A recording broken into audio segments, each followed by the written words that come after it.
کچھ عرصہ پہلے ہماری آخری ملاقات بھی جب ہوئی ایک دوست کے ساتھ ایک کاروباری میٹنگ سے سلسلے میں، تو اس میں بہت شائستہ اور بہت ہی دھیمے انداز سے بڑے خوبصورت انداز سے انہوں نے باتیں کی، اور میں خود سوچنے پہ مجبور ہو گیا کہ ان کی تو بیماری کی بڑی خبریں ہم نے سنی تھیں اور بہت ان کے بارے میں یہ تاثر تھا، لیکن اب تو کافی یہ بہتر نظر آ رہے ہیں۔ جی، مرض اس نوعیت کا تھا اور اس سٹیج پہ پہنچ چکا تھا کہ اب کچھ عرصے سے ان کو بجلی کے جھٹکے شاکس وغیرہ بھی لگائے جاتے تھے، اور یہ بھی صحت مندی کی ایک تدبیر ہے، ایک علاج کا حصہ ہے، تو لیکن پھر بھی اس میں مزید ان کو صحت یابی اللہ کی طرف سے نہیں نصیب میں تھی تو نہیں ملی۔ السلام علیکم جی، عرض پاکستان میں خوش آمدید دوستوں، کیسے امید کرتا ہوں خیریت سے ہوں گے دوستوں۔ ایک انتہائی افسوسناک واقعہ ہوا ہے، مولانا طارق جمیل صاحب کے صاحبزادے عاصم جمیل صاحب اس دنیا فانی سے رخصت ہو چکے ہیں۔ اس وقت ہمارے ساتھ موجود ہیں مولوی ذہیب صاحب جی، مولانا طارق جمیل صاحب کے ان کا قریبی تعلق ہے مولانا صاحب سے، تو ان سے جانیں گے کہ یہ واقعہ کیسے ہوا۔ بہت سارے دوست ایسا کہہ رہے ہیں جی، سوشل میڈیا پر خبریں گردش کر رہی ہیں جو فیک خبریں ہیں کہ جو عاصم جمیل صاحب تھے انہوں نے اپنی خود جان لی ہے۔ اس والے سے حافظ بھائی کیا کہتے ہیں، ان سے جانتے ہیں۔ السلام علیکم۔ وعلیکم السلام۔ ذہیب بھائی ہمیں بتائیے گا کہ یہ واقعہ کس طرح سے پیش آیا۔ بہت سارے لوگ ہیں جو سوشل میڈیا پر خبریں لگا رہے ہیں، پھیلا رہے ہیں کہ انہوں نے اپنی خود جان لی ہے، کیا کہیں گے اس والے سے؟ جی، ایک تو غم کی گھڑی ہے بہت اور تکلیف کا سماں ہے مولانا کے اپنے دل پہ کیا گزر رہی ہے۔ ایک باپ کی جگہ اپنے آپ کو رکھ کے دیکھیں، اور بالخصوص ایسے بچوں کے بارے میں جو فاطر العقل ہوں، جن کی یعنی مخبوط الحواس ہوں، جن کے حواس صحیح نہ ہوں اور مجنون ہوں، تو ان کی ایک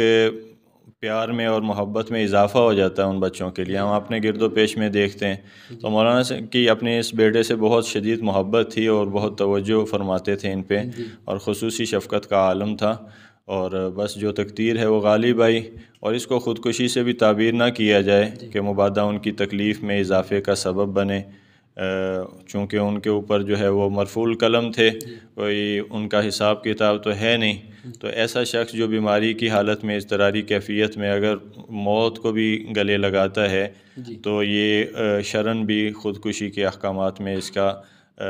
دخل نہیں ہے، اس میں شامل نہیں ہے، اس لیے اس کو خودکشی سے تعبیر کرنا یہ درست نہیں ہوگا۔ ہاں، البتہ ناگہانی موت کہہ سکتے ہیں، ایک حادثہ، ایک سانحہ کہہ سکتے ہیں،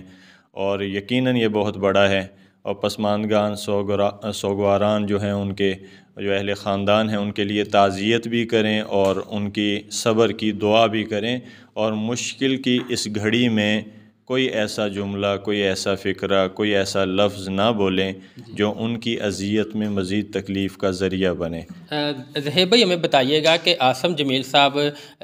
سننے میں یہ آ رہا ہے کہ وہ بچپن سے ہی اس بیماری میں مبتلا تھے، اس والے سے کیا کہیں گے؟ جی، کافی عرصہ سے وہ اس بیماری میں مبتلا تھے، اور کبھی کبھی اس کا اثر زیادہ ہو جاتا تھا، اور ان کا مسلسل علاج بھی جاری تھا،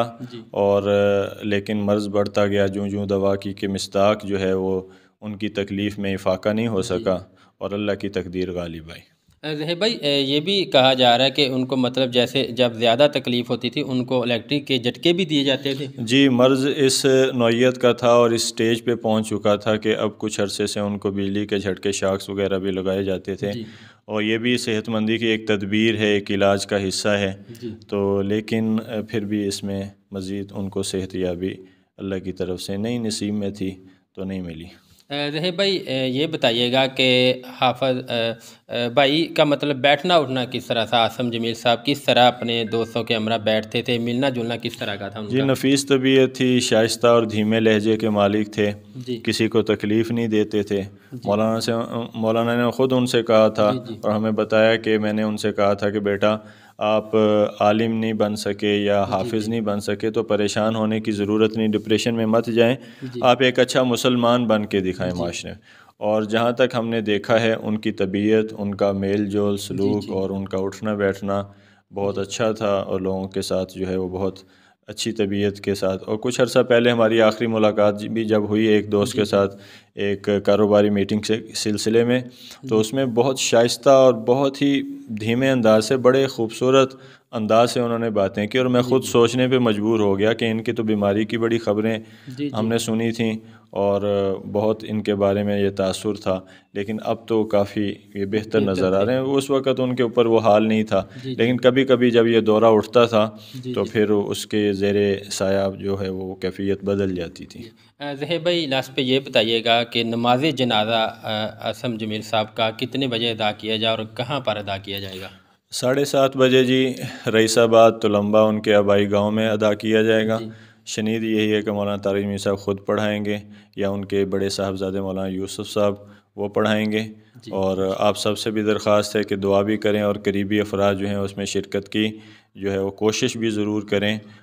تاکہ غم کی اس گھڑی میں جو ہے وہ ان کے لیے ہم سب تسلی کا سامان بنیں۔ مولانا طارق جمیل صاحب کی شخصیت، ان کے احسانات، ان کا امت کے لیے درد و غم یہ کسی سے ڈھکا چھپا نہیں، کروڑوں لوگوں نے ان سے راہ ہدایت پائی ہے، اور کروڑہ لوگ جو ہیں وہ ان کے زیر بار احسان ہیں، اور ہم سب پہ، ہمارے ملک کے لیے وہ بہت بڑے یعنی اللہ کی نعمت ہیں، اور اس کی قدر کرنا ہم سب کے لیے ضروری ہے۔ جزاک اللہ خیر۔ دوستوں ہمارے ساتھ موجود تھے مولوی ظہیر صاحب، جنہوں نے ہمیں مکمل تفصیلات سے آگاہ کیا کہ یہ واقعہ کس طرح سے ہوا ہے، کیا مسئلہ تھا، اور لاسٹ پہ انہوں نے یہ ریکویسٹ کی ہے سبھی بھائیوں سے، جو بھی بھائی ہماری ویڈیو دیکھ رہے ہیں، کہ سب بھائیوں سے ریکویسٹ ہے کہ ان کے لیے بہت ساری دعائیں کریں، اور اللہ تبارک تعالیٰ عاصم جمیل صاحب کو جنت الفردوس میں اعلیٰ مقام عطا فرمائے، اور ان کے لواحقین کو صبر جمیل عطا فرمائے۔ ملتے ہیں نئی ویڈیو کے ساتھ، اللہ حافظ۔